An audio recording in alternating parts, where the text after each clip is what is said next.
If you would like a free newsletter on this or other subjects, just give us a call at Christian Answers. The phone number is area code 512-218-8022. That's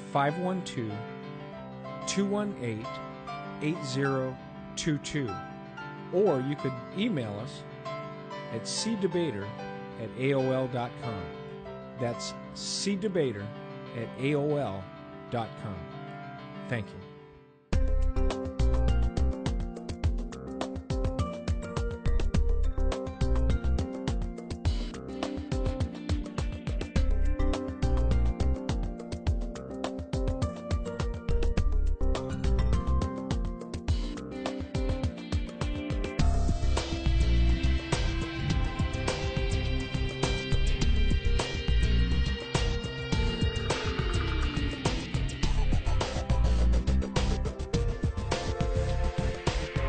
What I want to do today is kind of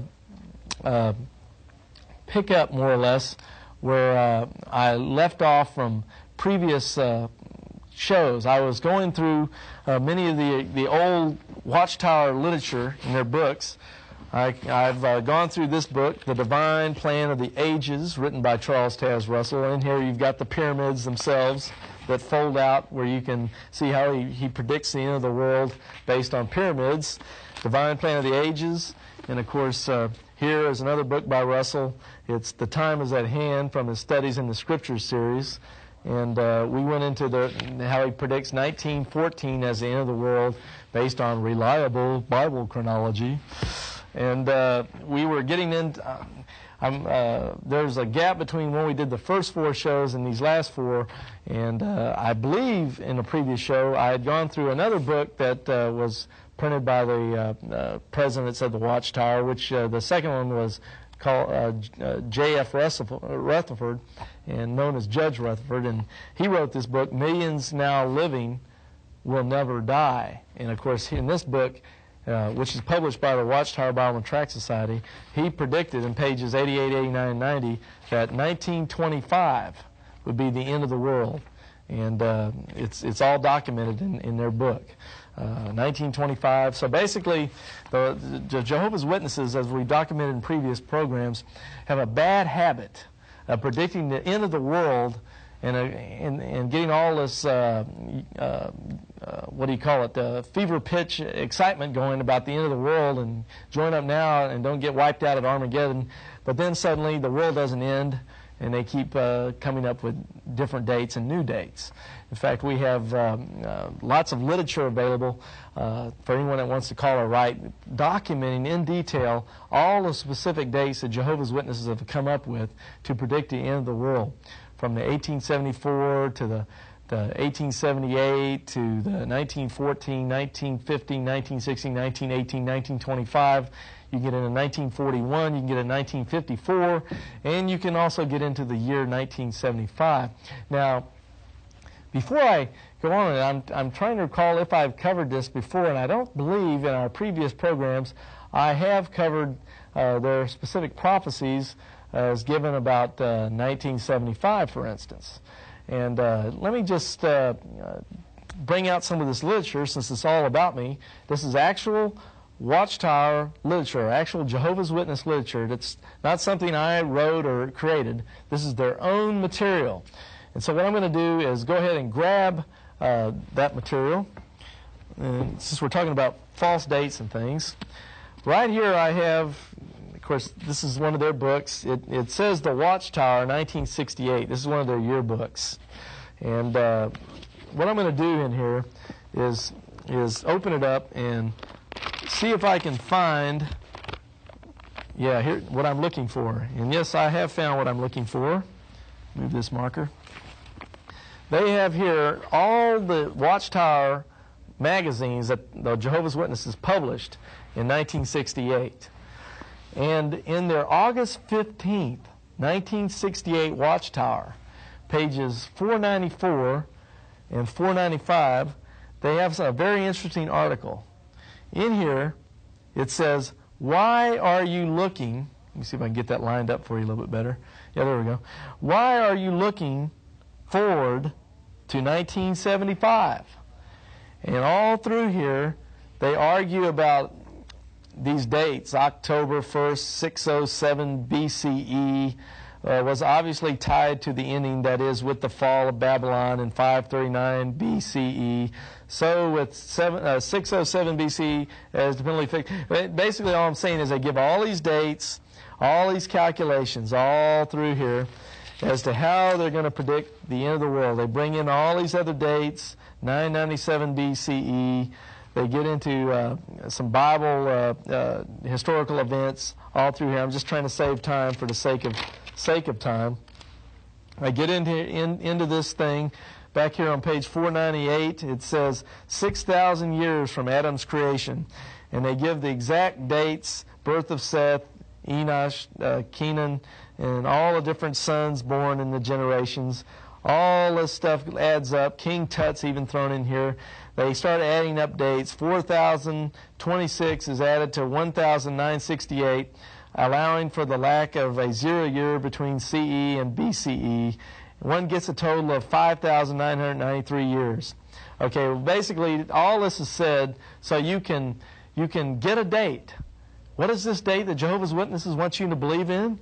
Well, down here it says, that means in the fall of the year 1975, a little over 7 years from now. Now remember, this is written in 1968, and not in 1997, as would be the case if Ussher's figures were correct. They have that in parentheses. It will be 6,000 years from the creation of Adam, the father of all mankind! Exclamation point. Whoa! And then what does it say right down here? Adam created at close of sixth day. Are we to assume from this study that the Battle of Armageddon will be all over by the autumn of 1975, and the long looked-for 1,000-year reign of Christ will begin by then? They say possibly, over and over again, reiterating the fact that 1975 is a very important year that we should be looking forward to. And with that said, and of course we did see the word possibly. I know some Jehovah's Witnesses will say, well, it's possibly. But if you get into some of the kingdom ministries type of literature they have, I think it's called kingdom ministry literatures, they say exactly it will be 1975. They say men and women are selling their homes and getting ready for the great day of God Almighty in the Battle of Armageddon. Now, just to back this up a little bit more, I want to emphasize the fact that I've got a book here. Here it is. Life Everlasting in Freedom of the Sons of God. This is the book that gives us a specific date for 1975. Now, we saw the WatchTower magazine was saying this time. But we must realize that it's not just the magazine saying it, it's all their literature. It's spread throughout. The WatchTower Bible and Tract Society puts out much literature besides their magazine. And so it only makes sense that they'd be talking about this end of the world date, 1975, and other literature they published. And this is one of their books, Life Everlasting in Freedom of the Sons of God. If we look in here on page 29 and 30, which I have right here, let's see what it says here.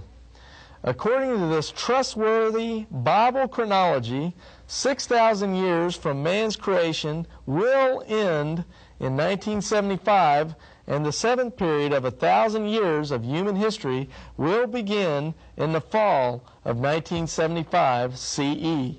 Now remember, all they're doing in this book is like they were doing in a WatchTower magazine that we looked at a minute ago. They're figuring out all these dates and adding up chronologies and times and all that kind of stuff. And they come up with this 1975 date.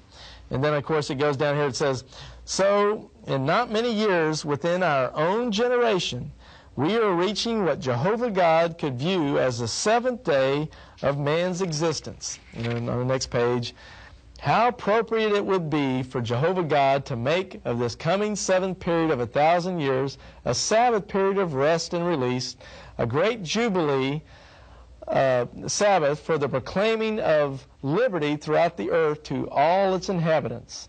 And then it goes on to talk about all this great stuff and living on, you can live in paradise on earth. And And here, once again, is all their chronology, dates, and times, and how they figure out this 1975 thing. Well, this book says point blank 1975, according to reliable Bible chronology. And there's many other books the WatchTower's put out. Like there's a book they put out, and I think I've got it laying here somewhere, but it'd take me too long to find it. But on page 51 of that book, they predict with no qualifying statements whatsoever 1975's the year. They don't say possibly or perhaps or anything like that. Much like this book, they just say 1975 is it. And the name of that book is God's Eternal Plan, God's Eternal Purpose, Now Plan. 1974 edition. The year before 1975, that book came out by the WatchTower, and it predicted 1975 as the end of the world. Now, what's funny is we all know that 1975 came and went, and of course, we're still here. And 27% of Jehovah's Witnesses voted with their feet in 1976 and late 75. Voted with their feet and left the WatchTower Bible and Tract Society. And why did they leave? Because the WatchTower Bible and Tract Society predicted the wrong date. They said the end of the world in 1975.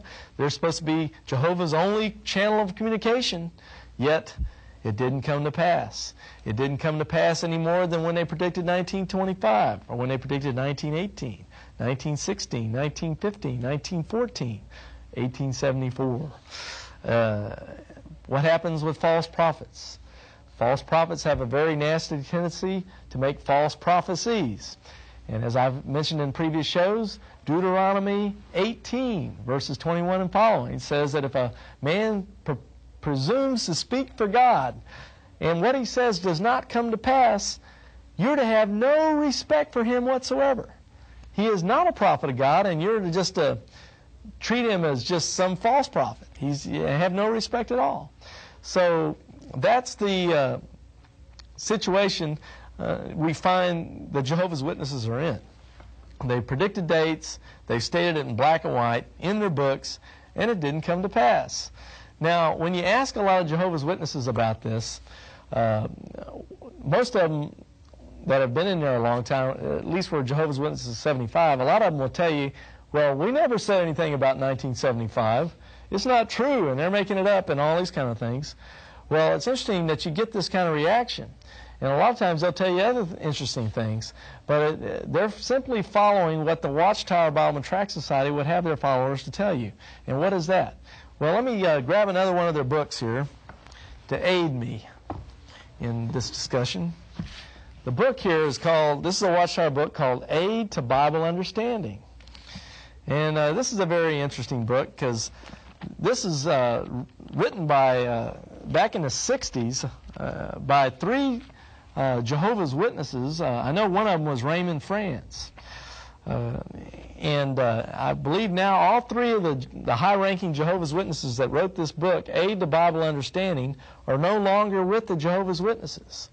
I know the lead writer, Ray Franz, who's a cousin of the longtime president of the WatchTower Bible and Tract Society, Frederick Franz, who was on the governing board of Jehovah's Witnesses. That's the elite of Jehovah's Witnesses. But the three men that wrote this book for the WatchTower are no longer associated with it. And but this book is supposed to be kind of a answer all your questions type of dictionary. It's in alphabetical order. You can look up subjects, and then it will tell you what you need to know according to God's theocratical organization. Now, I mentioned Ray Franz a minute ago. Well, he got disfellowshipped. He got thrown out of Jehovah's Witnesses. Now, this is one of the head men of the Jehovah's Witnesses on the governing board of the WatchTower Bible and Tract Society in this place over here in Brooklyn, New York. Okay, this is one of the head honchos that's supposed to be one of the elite, one of the 144,000 that actually gets to go to heaven, where the rest of the Jehovah's Witnesses have to stay here on the earth. But anyway, I thought I'd mention in passing that the man that was primarily responsible for this book, he got thrown out, but he's now come out with a book called Crisis of Conscience. And I've recommended this to many Jehovah's Witnesses that were still Jehovah's Witnesses to check it out. And of course, they always deny that they're going to look at it, but then they go to a Christian bookstore or some bookstore to get their hands on it. It's let's see, who is it published by? It's not on the outside. It's published by Commentary Press out of Atlanta, Georgia, and date on it's 1983. And of course, in the inside cover it says Ray Franz, former member of the governing body of Jehovah's Witnesses. And in here he tells you he's got photostatic copies of actual WatchTower magazines, literature. He talks all about the false prophecies, the false dates, how the governing body votes on what doctrine they should adopt. A lot of times they're not sure, so they just vote on it. It's interesting that Jehovah's Witnesses aren't allowed to vote in elections, but I guess it's all right for the governing body to vote on what the doctrine that we're going to believe today. But it's all in here. He gives you the inside story on how the head honchos of Jehovah's Witnesses operate. And so this has been a very fascinating book, very informative. And I personally know of several Jehovah's Witnesses who have left the WatchTower Bible and Tract Society just by reading this book. And so something to think about if you want some really inside information on Jehovah's Witnesses, written by a man who was right at the top, considered one of the anointed class, one of the men that was going to be right up there sitting next to Jesus Christ, reigning and ruling with him according to WatchTower Bible Tract Society doctrines. Well, anyway, time's starting to run short. Let me get back to the subject then. I brought up this book, Aid to Bible Understanding, published by the WatchTower Bible and Tract Society. Like I said, one of the writers of it was Ray Franz, who I just mentioned. Well, it's all in alphabetical order, but what I like to do is go to page 1060 of this book. Let me go over here. Let me find page 1060. And look up a certain definition. I have found it. They've got a definition of the word lie. What does a lie mean, according to the WatchTower Bible and Tract Society? Well, if you read this, and I'll just read it here, it says, the opposite of truth. Lying generally involves saying something false to a person who is entitled to know the truth, and doing so with the intent to deceive or to injure him or another person. Okay, so, and it goes on, but they say basically lying is not telling the truth to someone who's entitled to it. Okay? Who determines who's entitled to it? Now, time's running on me here. We've got plenty of literature and tracts on this.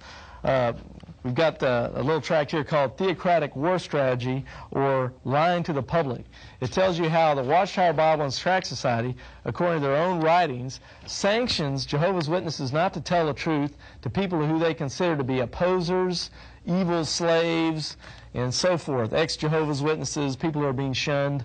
They consider certain people not entitled to know the truth. So when you ask a Jehovah's Witness about the year 1975 or all these other false dates they predicted, 1914, so forth, they can deny it even if they know it's true, because the WatchTower Bible and Tract Society has said that lying is okay for them as long as you're not telling a lie to someone who's entitled to know the truth. But if they think you're not entitled to know the truth, then they won't tell it to you. And so that gives you a little background now to, as we analyze the stuff on Jehovah's Witnesses, why they suppress this information, why they won't tell their own people a lot about the history and about certain teachings of the WatchTower Bible and Tract Society. I'm going to hold up an assortment of WatchTower literature. These are all WatchTower and Awake magazines published by the WatchTower Bible and Tract Society. These are actual Jehovah's Witness books. I had nothing to do with printing them. It's their stuff. And so what we're going to do is take a little journey through these things to see how reliable this material is. And so that's the purpose today, to see if the WatchTower really stands up to the test. And what I want to do first is start with this first one right on the top. WatchTower, April 1st, 1972. And down here, you are my witnesses, saith Jehovah, Isaiah 43, verse 12. Now what I'm going to do is grab this first one. I'll leave the rest here and go into this, and we're going to take a look at page 197 and find out a few things from what the WatchTower tells us. Here's the page. It says, "They shall know that a prophet was among them." Now what we want to do now, according to Jehovah's Witnesses, find out who that prophet is. And reading down in here, it says, talking about God, it says, "He had a prophet to warn them. This prophet was not one man, but was a body of men and women. It was the small group of footstep followers of Jesus Christ, known at that time as International Bible Students." Now see, when the WatchTower started back with that Charles Taz Russell guy I showed you a few minutes ago on the chartboard, back in the 1800s, they were known as International Bible Students. And then they changed their name over time. I think it was in 1931 at a WatchTower convention. They changed their name to Jehovah's Witnesses. But they used to be known as International Bible Students before they adopted also the WatchTower Bible and Tract Society name. So anyway, so they're claiming that this prophet it was a small group of footstep followers of Jesus Christ, known at that time as International Bible Students. Today they are known as Jehovah's Christian Witnesses. They are still proclaiming a warning and have been joined and assisted in their commission work by hundreds of thousands of persons who have listened to their message with belief. Of course, it is easy to say that this group acts as a prophet of God. It is another thing to prove it. The only way that this can be done is to review the record. What does it show? Okay, that seems fair enough to us guys, right? I mean, they said it. They say they're the prophet, and they're the small footstep followers of Jesus Christ, formerly known as International Bible Students, and it's easy to claim it, but it's another to prove it. So what you have to do to find out if they're really the prophet of God or not is to review the record. Well, we're going to take them up on that challenge today and review the record. I just happen to have quite a few records right here. Of course, they don't play on a stereo phonograph, but they'll play for video, and that's what we're going to do today. We're going to take a look first at, I'm just going to work through these things a little bit and see what we can find out. I would like to say a lot of Jehovah's Witnesses, they get on people, on my case, people like me, and they get on my case because, oh, that guy's persecuting us. He's an opposer. He's an evil slave. He's terrible. He's persecuting us. And I'm not persecuting anybody. I'm simply here trying to let some truth be known and let people know that there's material out there for people to get their hands on to see whether these guys are really telling the truth or not. I'm not persecuting them. You might look at me as sort of the religious better business bureau man. You know, if I know there's a shark out there that's trying to rip you off at a used car lot, and I don't sit there and tell you that, hey, this guy's going to rip you off if you buy a used car from that guy. You know, if I don't tell you that, then what kind of guy am I? I'm almost as bad, and I know he's a crook. I'm almost as bad as a used car salesman because I'm not warning you that this guy's going to rip you off. Well, how can I be persecuting anybody when I'm simply reviewing the record, looking at their own material? Now, with that said, I'd also like to say here in this particular This Awake magazine, which is our other major magazine, this is from January 22nd, 1983. Excuse me. It says on pages 13 and 14, let me just flip over there for all you people who think I'm some kind of murderous and vicious persecutor. I find here on page 13 that, lo and behold, the WatchTower is attacking other people's religions. Now, are they persecutors or what? It says up here, a Methodist bishop, Melvin E. Wheatley Jr., favors the appointment of an avowed homosexual minister. Another one, an embarrassed Vatican had to move to silence an outspoken Roman Catholic priest, an avowed homosexual who allegedly condones homosexual activity by priests. And it goes on about the United Church of Christ. And it says, blatant violations of Bible standards? Obviously. Yet people are hardly stampeding from their churches or demanding reform. And he talks about degradation, and it shows a picture of a TV evangelist grabbing this guy. In this picture, he's got to reach for his wallet to hand money out to these guys. And it goes on about what a bunch of crumb bums all these other religions are, the different religions, just all through here. It gets after Oral Roberts down in here, Rex Humbard, other denominations, and it says it's nothing but vice-ridden religion and politics. Oh, that's terrible. Well, let me ask you, are the Jehovah's Witnesses persecuting these other religions? I hardly think not. They're simply trying to point out what they perceive to be errors in these other religions. Well, what's wrong with someone looking at their religion? They look at everybody else's religion. Why can't someone come along and analyze their religion to see if they're telling the truth? That's all I'm doing. I mean, you know, give me a break.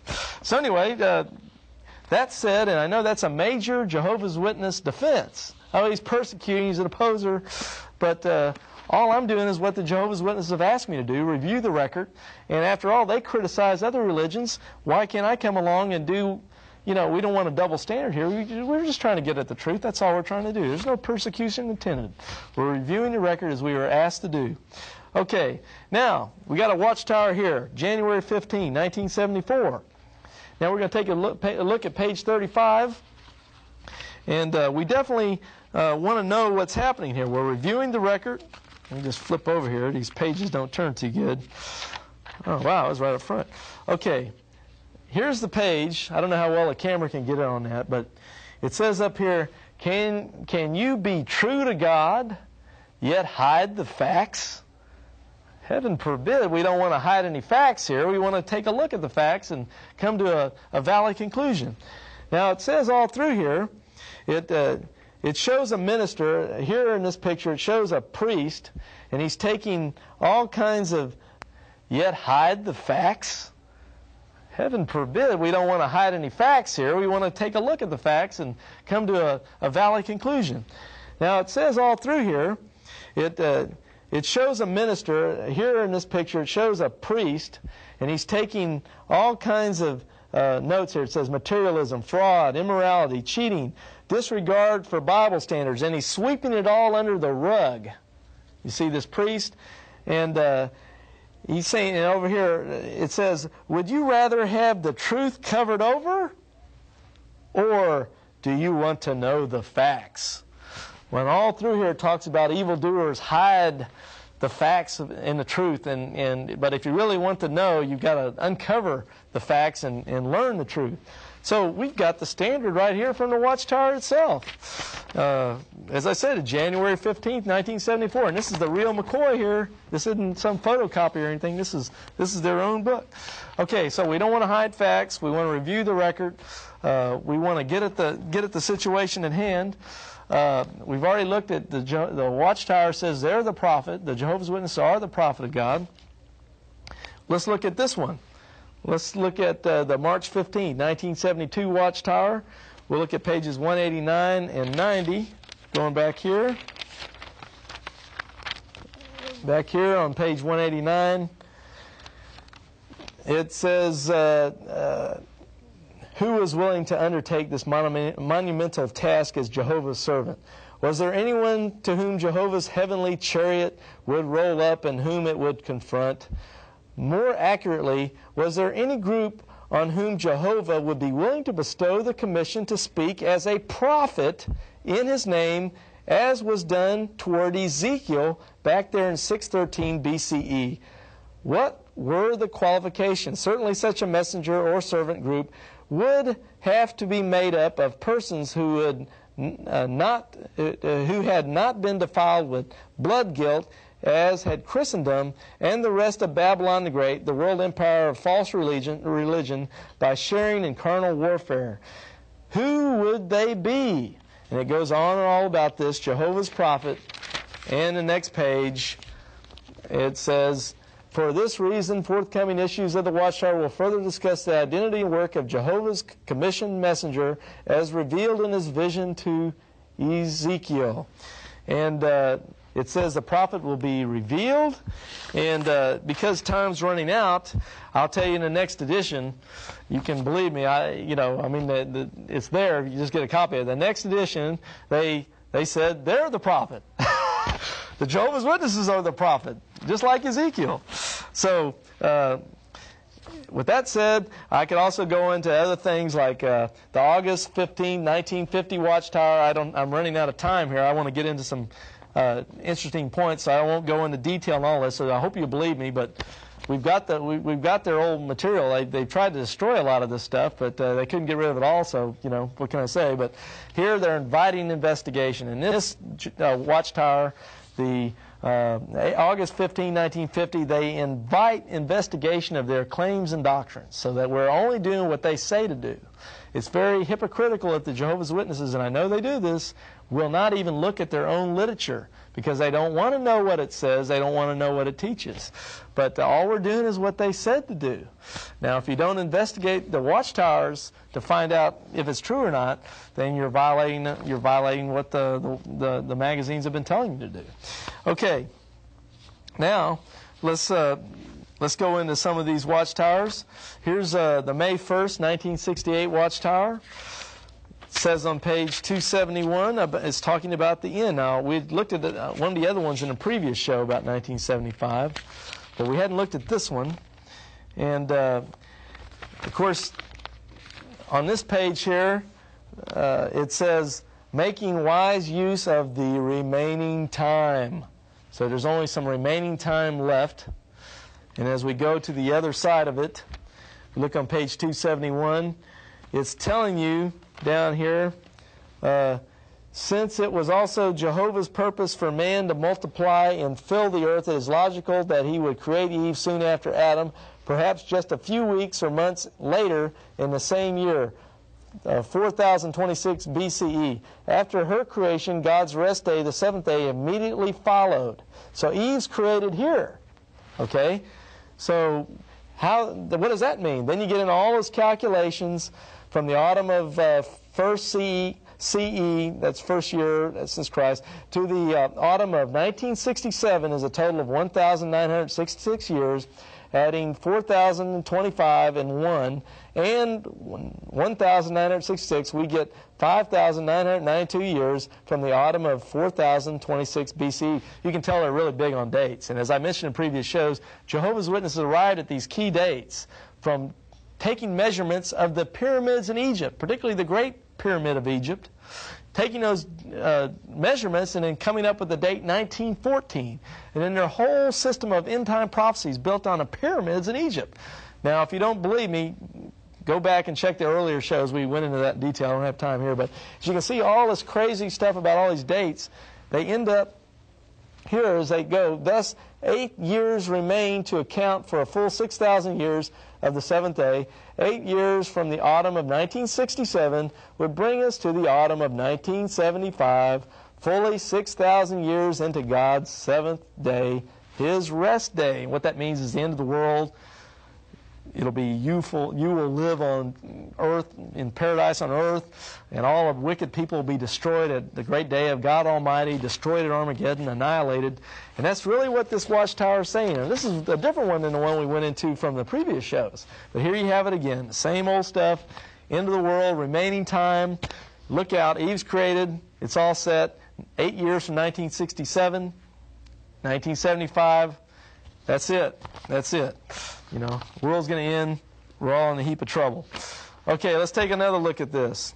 Okay, here's another Awake magazine, October 8th, 1968.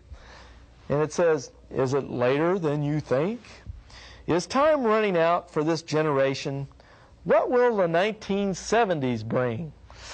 Okay, well, that's very interesting. What will they bring? Let's take a look in here, pages 14 and 15. And not to belabor the point too much, but I think we're getting into it pretty clearly here. You can see, if the camera can zoom in on this, we'll try camera 2 there. But once again, it's all that same stuff I just read to you from the other book, the other magazine. They're about the 426 BCE, the one, all these years adds up to this. And then on the other side of the page, they've got the, let me get it lined up there.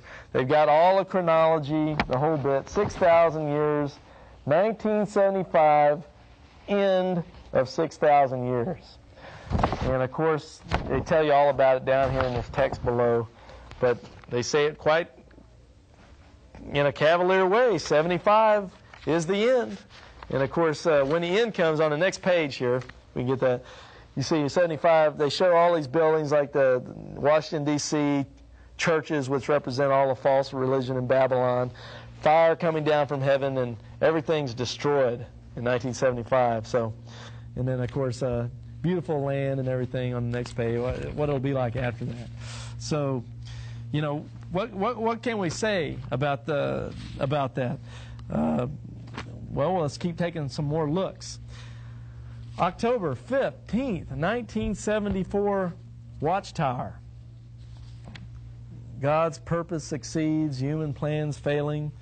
Well, October 15th, that's getting a little close now, 75, isn't it? They're starting to get near that date they've been prophesying since the 60s and way back beyond. It's starting to get right on top of us. So what do they have to say now as we get closer to the date? Let's take a look on page 635. Over here on page 635, take a look. It says up here, the publications of Jehovah's Witnesses have shown that, according to Bible chronology, it appears that 6,000 years of man's existence will be completed in the mid-1970s. Up here, the publications of Jehovah's Witnesses have shown that, according to Bible chronology, it appears that 6,000 years of man's existence will be completed in the mid-1970s. We have something here that's we haven't seen before. It's a deadly word.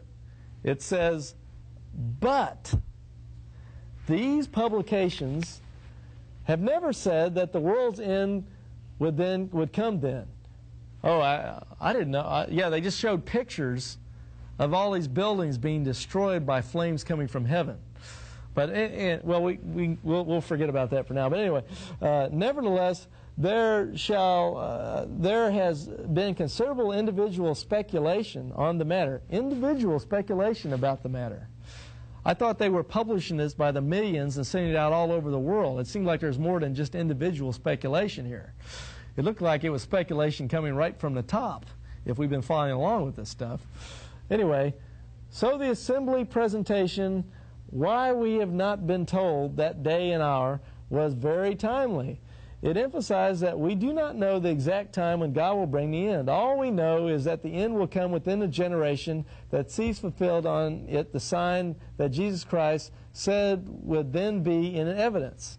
And see, now they go back to that 1914 date. Right down here it says, all indications are that the fulfillment of the sign began in 1914. See, so that goes back to that date they predicted by using pyramids.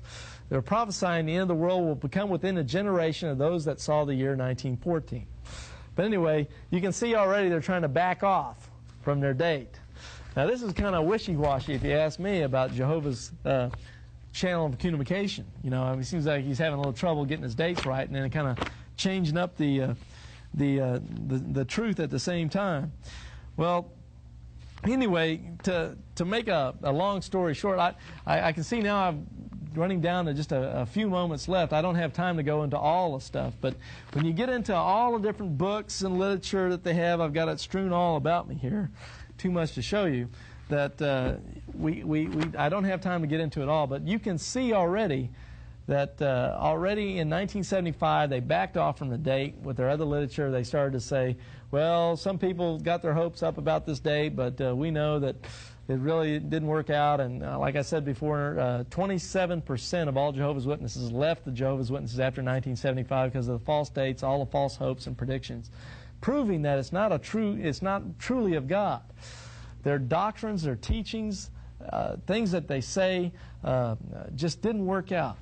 And with time running out on me, I want to just kind of digress from the subject a moment here. And I want to tell you some things that are kind of interesting about Jehovah's Witnesses. I've got plenty of watchtowers to go through here yet, but I'll have to save that for another show along with some other literature and really have to go through it speedily.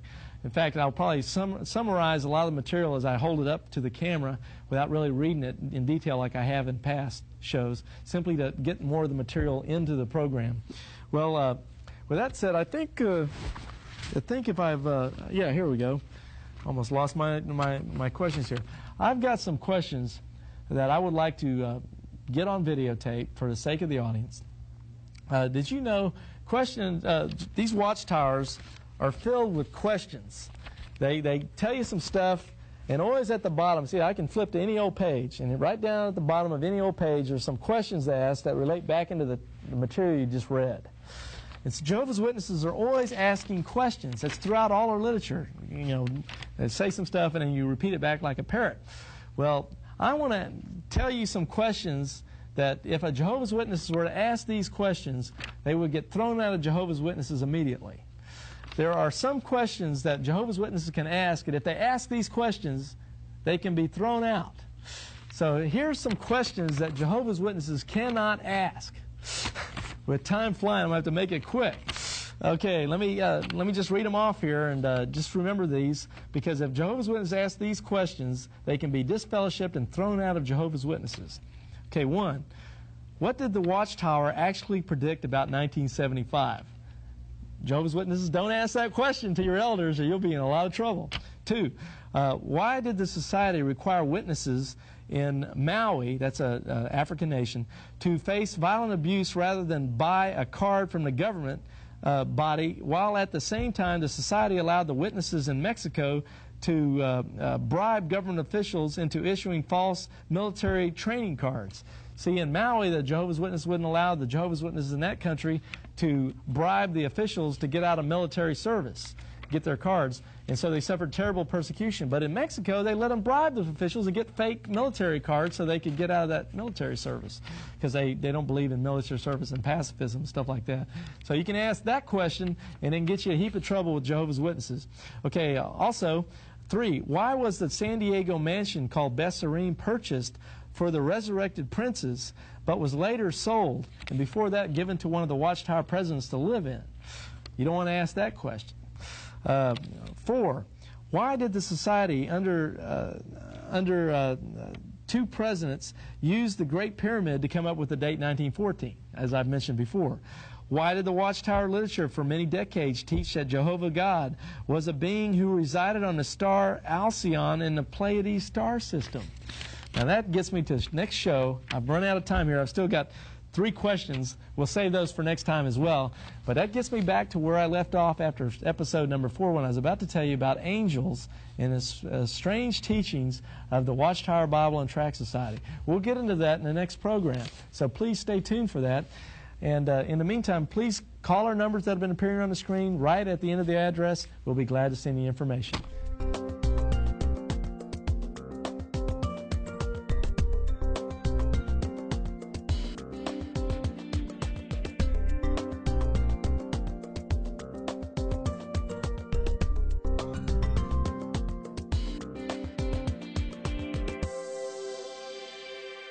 Check out our websites. BibleQuery.org. This site answers 7,700 Bible questions. HistoryCart.com. This site reveals early church history and doctrine, proving Roman Catholicism is not historically or doctrinally viable. MuslimHope.com. This site is a classic refutation of Islam, a counterfeit religion created by Muhammad. Free newsletters are also available.